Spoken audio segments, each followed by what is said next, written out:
Hello, it's Jane here. I'm up at the plot. It's the beginning of August. I think the last video I put out was my July tour. So this is my first video of the plot in August. And I must admit, it doesn't feel like August at all. I'm looking here, I know you can't see it because it's out of shot, but the sky is incredibly cloudy. It's getting darker and darker and darker by the minute. And I do believe there's a wind picking up in them there trees. So it's feeling quite stormy. And if you're anything like me, I was complaining a couple of weeks ago that it was far too hot to come to the allotment during the day, because it was in the UK anyway, and it certainly was for me. So I was coming up in the evening.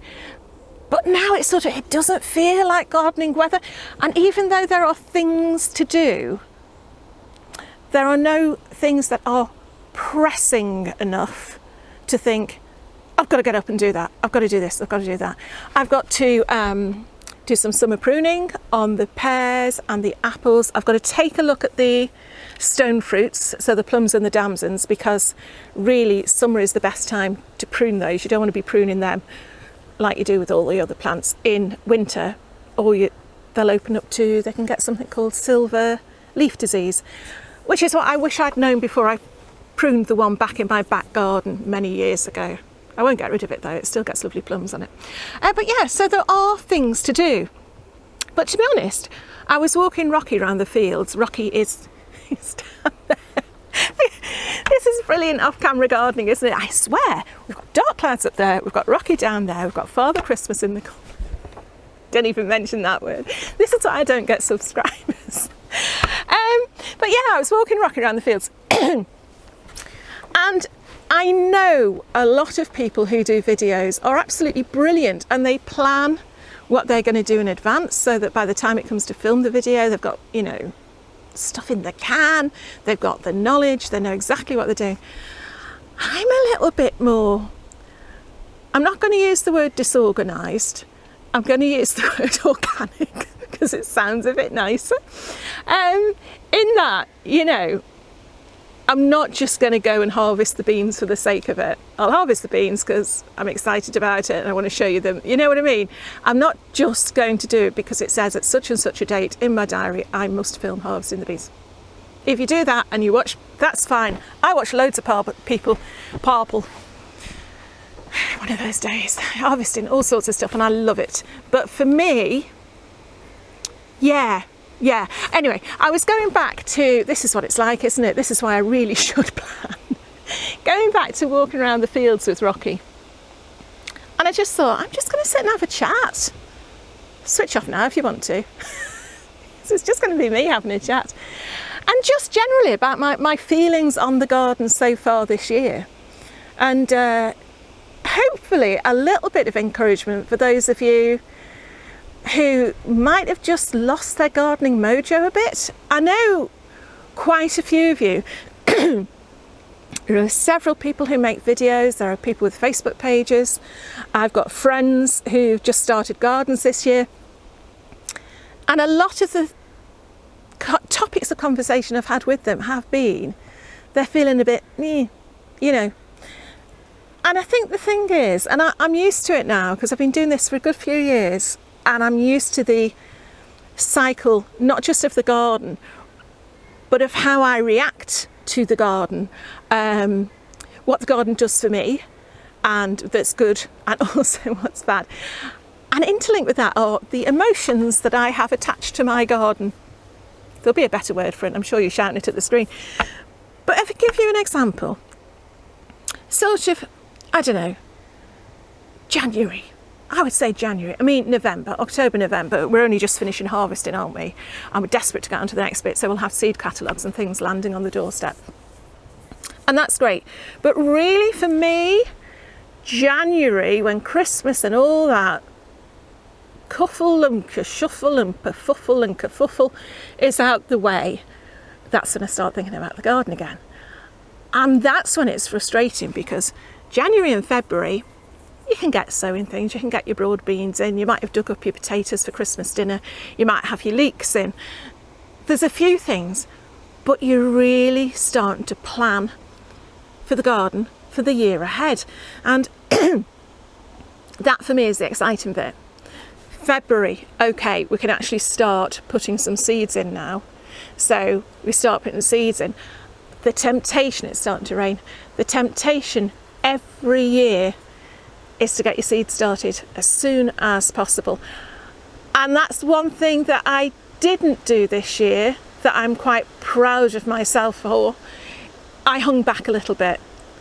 I didn't put them in as soon as I could, which probably explains why I've had quite late crops with my cucumbers and things like that. But I managed to hang back a bit. But then we can plan the garden. I mean, I did a whole video about, doing my little garden plan, which goes out the window as soon as you start planting, because the reality of life and what's been self-seeding and what your soil's going to be like never ties in with what your plan's going to be, but it gives you a rough idea. But then we get to March, April, seed sowing, dividing plants. We can even start putting stuff outside. May, we've got the last frosts in the UK, usually around about May time, middle of May, so we can start putting things in the garden. And so you've got this succession of months where things are building up, building up, building up, building up. And then June, oh wow, June, you're starting to get, I don't know if you can see the wind now, I don't know, can you see any of the plants behind me? They're starting to go like that. I hope you can hear me okay. Yeah, so you've had the succession of build up, that excitement, and we start to get to June and the excitement is just wow, this is it, it's worth it, this is lovely. And you might even get the chance, there are jobs to do, but you might feel like you can start actually appreciating all your hard work and sitting back and admiring some of the stuff that you've done, especially if it's your first time. Then it gets to July, and okay, the novelty of first harvest is starting to wear off, although saying that, we're August, I've still only had about 3 tomatoes. But you know what I mean? The first thing that you can harvest from the garden, that's been and gone. So you're getting into a rhythm of harvesting, that's great. July, August, summer months, beautiful in the garden. But if you've been gardening for a while, you will know that nothing ever goes to plan. I say nothing, that's really pessimistic. Some things don't go to plan. And these are things that we can have very little control over as gardeners, especially if you're trying to garden organically. Because you're not just going to reach out for a pesticide or a fungicide as soon as you see a problem in your garden. You're trying to reach that stage where it really is starting to rain quite heavily now. You're getting to reach that stage where you've got a balance in your garden. So you don't want to get rid of a particular pest because you want it to be food for another creature. So typical example, your greenfly and your ladybirds. So you have to hang back a bit. And if you haven't gardened organically before, that can be tough because it gets to the stage where you think, oh, stuff it, I'm not having this. I'm not going to lose all of my onions, for example, to the allium leaf miner. I'm not going to lose all my courgettes to slugs, And I think that can be quite difficult getting your head around. And it's only when you've done it for a few years you start to think, yeah, okay, that worked last time, that didn't work, but I know I can do that next time and it'll work again. And we start to take some knockbacks. Knockbacks, is that the word? Setbacks, knocks, setbacks, all of those things, not sets. You know what I mean? And that can be so disheartening. It can really be disheartening. And I mean, I've mentioned before, poor old Paul at Richard and Paul, one of their main crops each year has been tomatoes. And I'll put a link up to his video. He has lost all of his outdoor tomatoes and maybe those in his polytunnel now to blight this year. And he doesn't, I would be so tempted if that was my first year of gardening and I relied on those tomatoes as like one of my main crops. I would have been tempted mind. I wouldn't have done it, I don't think, not knowing what I know now, but I would have been tempted to just say, stuff it, it's not worth the time and effort. You think how much time and effort we put into to nurturing these seedlings. And that's what's so beautiful. That is what's so rewarding, so beautiful, when these seedlings grow and they come to fruition. That's what we love, and that's why we do. And that is what's so difficult to explain to people who don't garden. And, you know, I'm not judging them. They might not have time or the inclination to do it. Yeah, why don't we just go to the shops and buy the fruit and veg? It's a lot easier, a lot cheaper in many things, but that's not the point. It's not just about producing a carrot. You know this. I mean, I'm preaching to the converted, I know, but there's so much more involved. So yeah. But we just have to live and learn. And I now know, talking about my emotions at the beginning, I now know that I will reach a bit of a lull in the middle of August.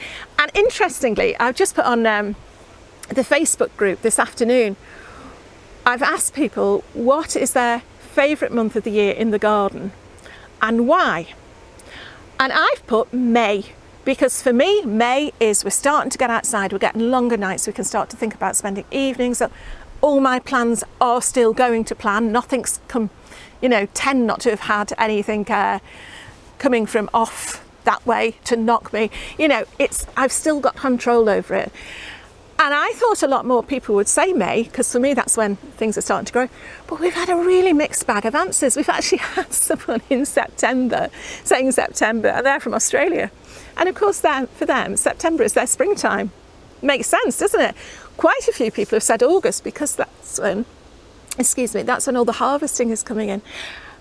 And I'm not saying I don't love this time of year. I absolutely do. And again, to be able to just go shopping in the allotment and think, what am I going to have for tea tonight? I'll go and see what I can pick, you know, and base your meals for the next few days on what you've actually picked yourself, grown yourself, nurtured yourself. For me, my personal opinion, and I'm sure some of you will agree with it, you just can't beat it, can you? So yeah, my point of this video, what's the point, Jane? What's the point? That's the point. That's the point. You can get to the stage where you do just think, what's the point? What have I bothered for? But we do love it, don't we? Yeah, let me know what you think. How are you feeling this time of year? Is it good? Is it bad? What's your favourite month? Has anything knocked you back? Has anything made you feel like, you know, it's just not worth it? You know, or have you done the opposite? Have you felt like giving up and then pulled yourself back again? And really, really grateful that you've managed to keep going with it. Let me know. Okay. Instagram, Facebook, all contact details are below. Please subscribe, leave a comment. I love to hear from you. And next time I get back up to the allotment, I promise I'll show you some gardening. Bye for now.